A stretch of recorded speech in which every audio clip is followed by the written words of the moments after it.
Hi everyone. This video is gonna be quite different from all the videos that I make. This is most likely gonna be a one-off. I don't plan to do this again or often.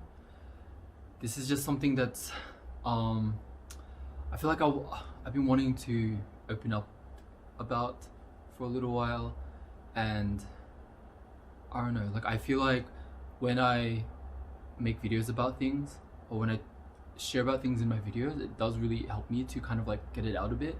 It's kind of one of my outlets. I just sort of wanted to speak about this for a while because I feel like I've been kind of keeping this inside for so long, and it's really getting hard on me these days. I'm gonna try not to get too emotional in this video, but there's a lot of stuff to unpack, and I'm gonna try and go through it as quick as I can because I don't want this video to go on for way too long because there is quite a bit of stuff.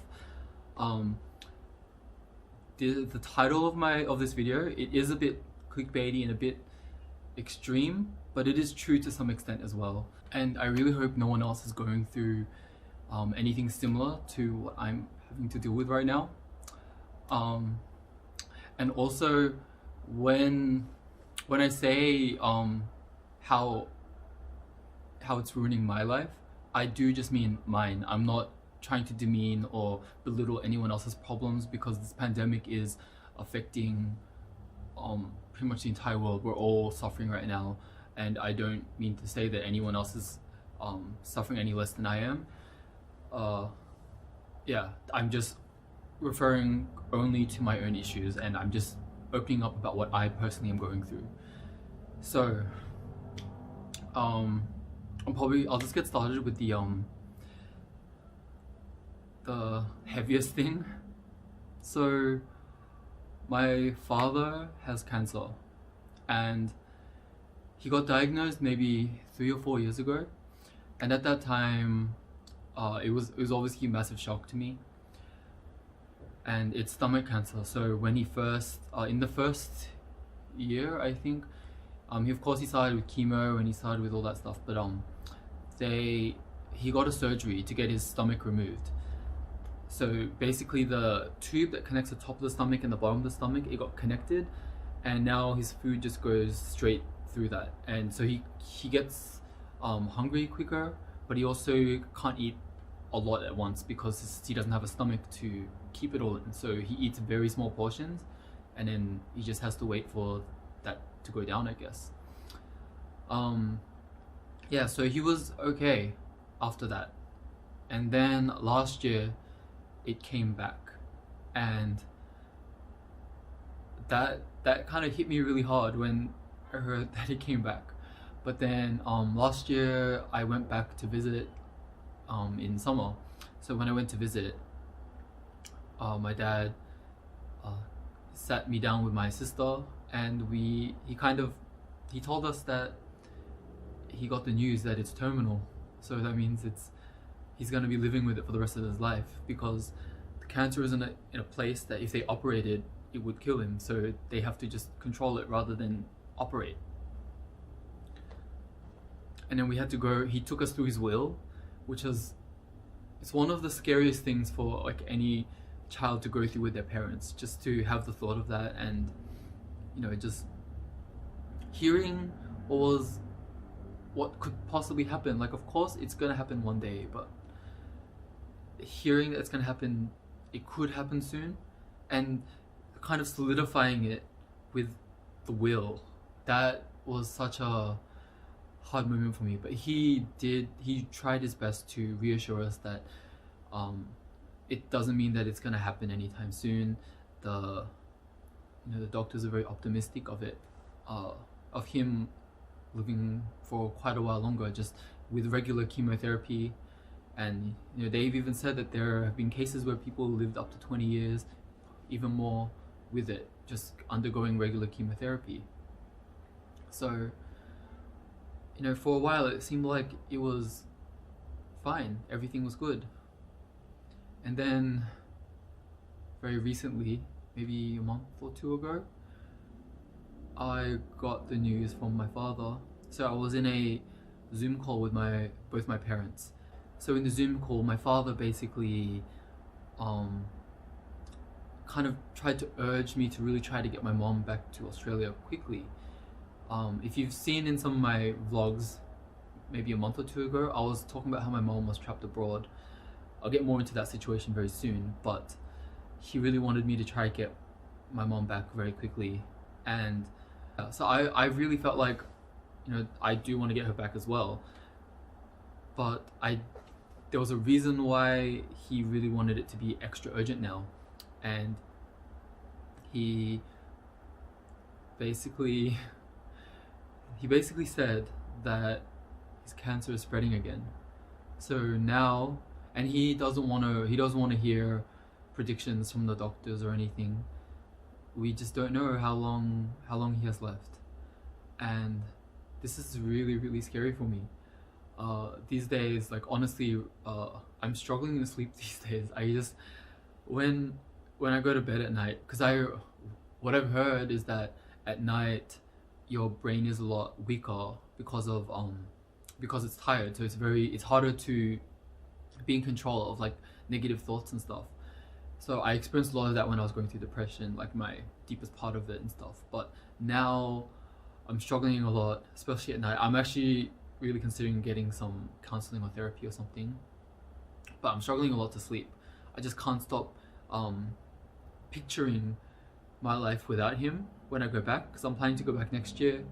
And I always just had this image of like all the things I'm going to be able to do with my family, including him. And every time I go back, every time I visit, every time I go on a trip, he's always the one that picks me up from the airport, and we always like catch up in the car on the way home, and he takes me somewhere to have my first meal after I land. And you know, just the thought of that not being possible, and just the thought of him just never being in my life again, is something that scares me so much, because he is probably the person in my family that I'm the closest to, and I've never experienced someone in my family dying before.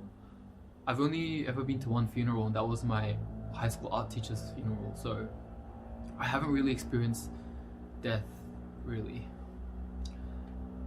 So I'm terrified of this, and I constantly keep having like flashbacks of times in my life, of, you know, memories I've spent with my father, and you know, things that make me wish that I could spend more time with him. Things that made me feel like, no, I don't feel like I treated him very badly. I feel like I was a pretty good child to him.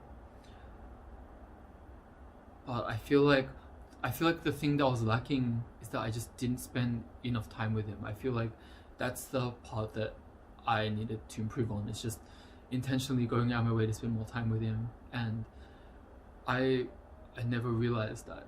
And I just keep having memories of times that I really enjoyed with him, and just the thought of like that not being able to happen again, it just really upsets me.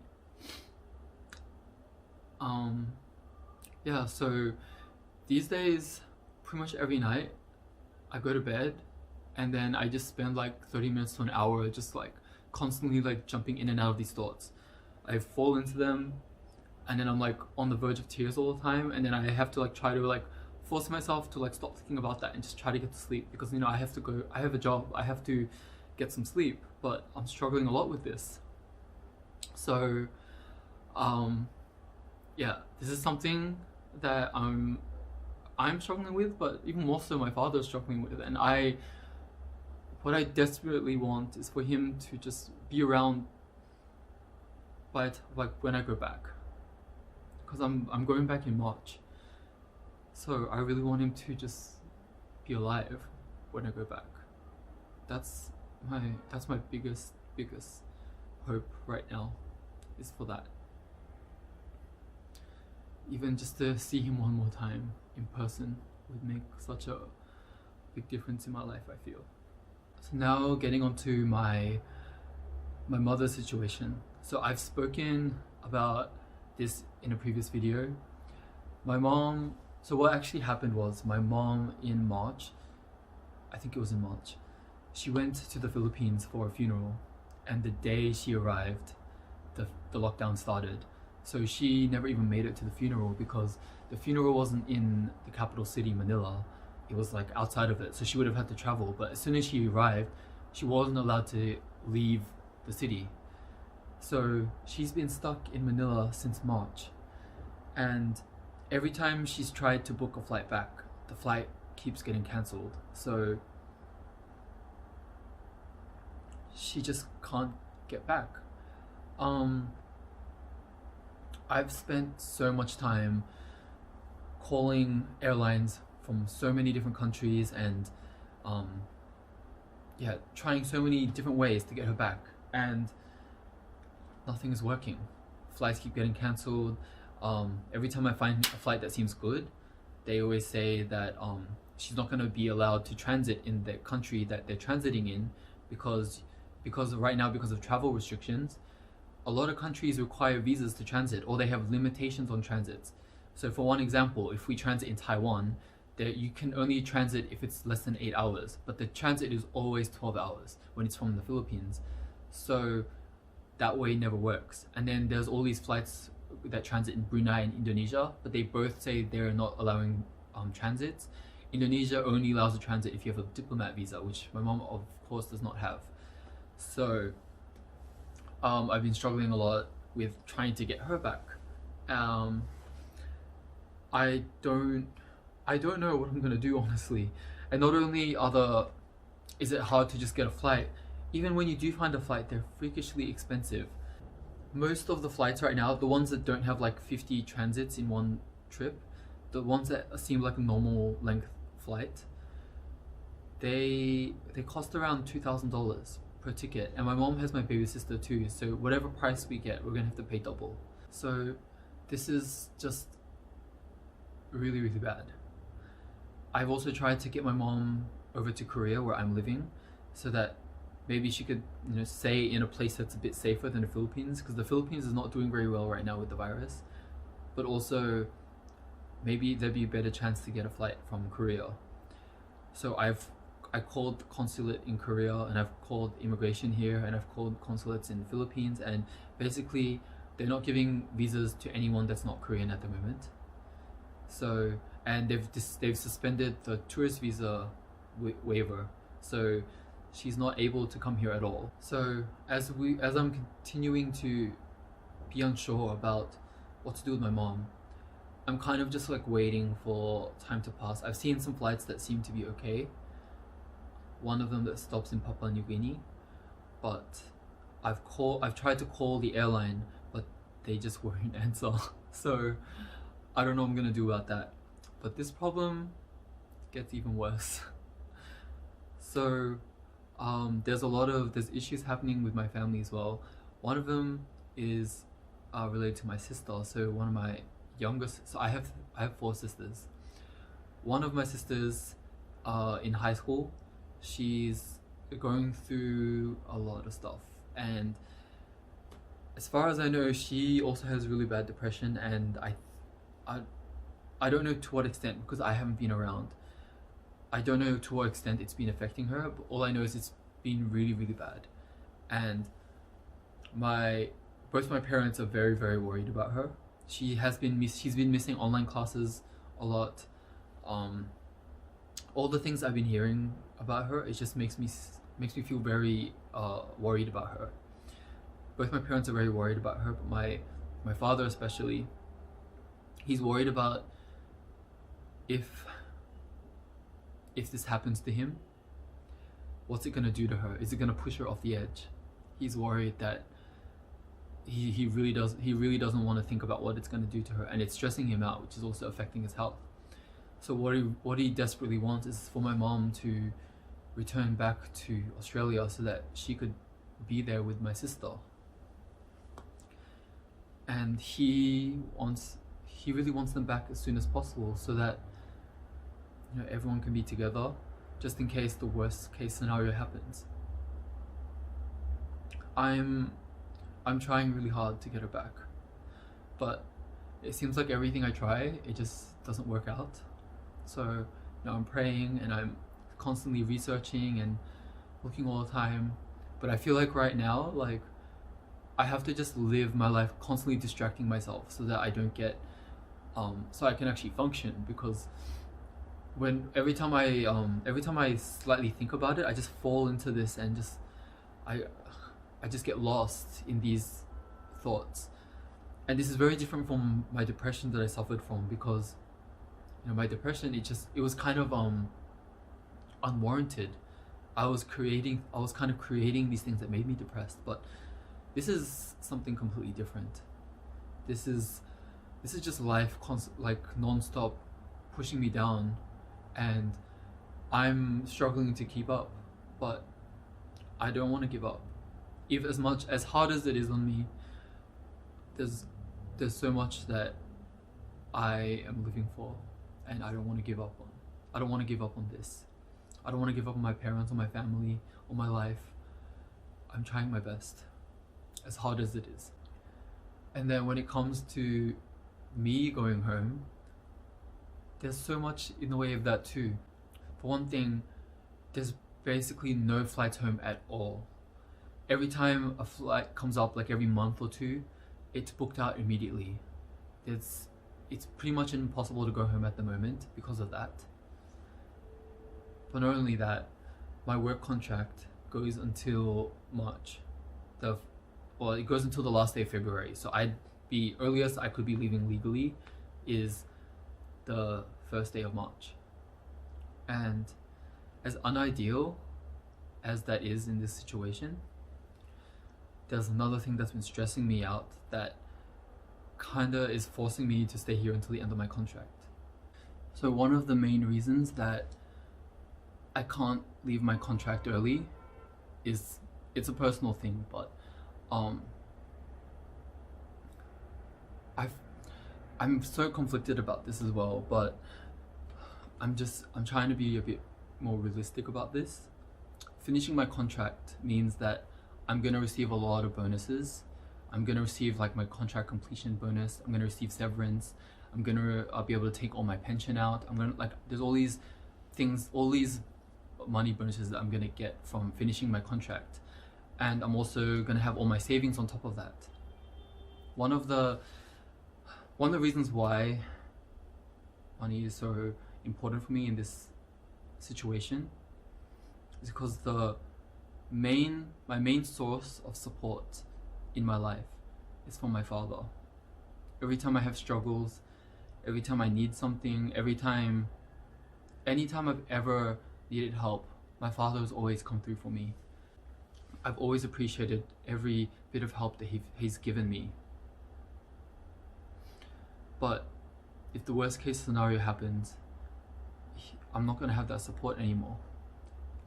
He's literally the only family member that I have that is able to support me in that way. I support my mom financially sometimes. I support my sisters sometimes.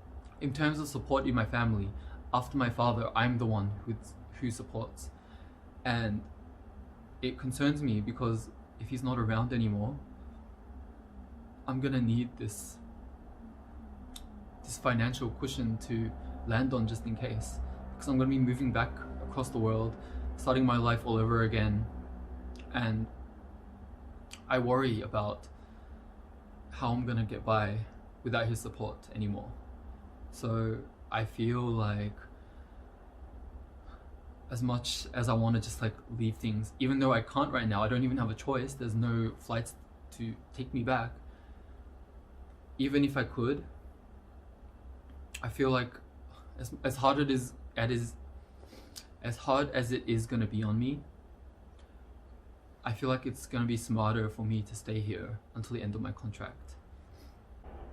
Money has to play such a role right now, and I really don't want it to, but it's just unfortunately the situation that I'm in right now. I'm in a situation where no matter what I can do, everything is against me. Everything I do is not enough to make the situation go away. I can't do anything. And I have all this pressure on me, all this weight on me, and it just seems like or what I'm fighting for is just to things to just be okay. Nothing is gonna be good from this. I don't think there's any way that things can turn out good. Even if my father survives, he's still gonna be suffering from cancer. Even if my mom gets back soon, she's gonna have this massive debt that's been piling up from her not working for majority of a year.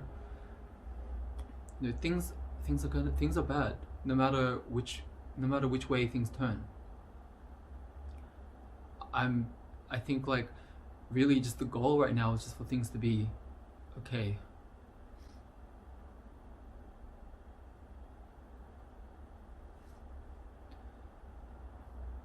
I'm honestly struggling so much, but I'm trying my best to get through each day. I haven't really opened up about this to many people, but I feel like doing that is kind of making it harder on me. I've needed to really get this off my chest for a while, and you know, opening up about things on camera just really helps me. If you watched until now, really thanks so much. I really appreciate you taking the time for this. You know, I sincerely hope that no one else is suffering through anything like this. You know, anything like this or even worse. It's horrible for anyone to have to go through this kind of thing. And I really appreciated the support I've been receiving on my channel, especially when I open up about things, and you know, receiving the encouragement from people, and people sending me DMs on Instagram. I appreciate all of you so much. Yeah, that's pretty much it for today. I'll be back to doing my regular kind of video from next week. Thank you so much for watching, and I'll see you next time. Bye.